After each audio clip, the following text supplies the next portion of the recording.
একদিন এই লোকটা ভেড়ার বাচ্চাটাকে খুলে অনেক জোরে একটা বাড়ি মারলেই সেই ভেড়ার জামাটা খুলে যায়। এরপর সে বেশি বেশি টাকা কামানোর জন্য মুরগিকে এটিএম মেশিনের মতো বানিয়ে দেয়, যার ফলে সে মুরগির পাখাটাকে টান দিলেই মুরগির নিচ থেকে ডিম বের হতে শুরু করে দেয়। এমনকি সে ভালো ডিম এবং খারাপ ডিম পরীক্ষা করার জন্য একটা মেশিনও বানিয়েছিল, যার মাধ্যমে সেই মেশিন খারাপ ডিমগুলোকে খুঁজে বের করে অটোমেটিক ভাবে ফেলে দিত।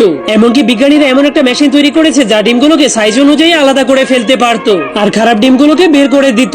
এমনকি ডিম থেকে জলদি করে বাচ্চা বের করার জন্য এমন একটা মেশিন তৈরি করেছে যেটাতে একটা বাটনে চাপ দিলেই ডিম থেকে বাচ্চা বের হয়ে আসে। এমনকি সেই মেশিন থেকে বাচ্চাদের কালারও পরিবর্তন করা যেত।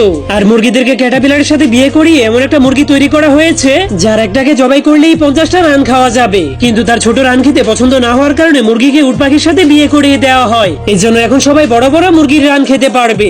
এমনকি এই মুরগিটা এতটাই বুদ্ধিমান হয়ে গিয়েছিল যে সে ডিম পেড়ে তার মালিককে সেই ডিম ভাজি করার জন্য ডাকতে শুরু করে দিত।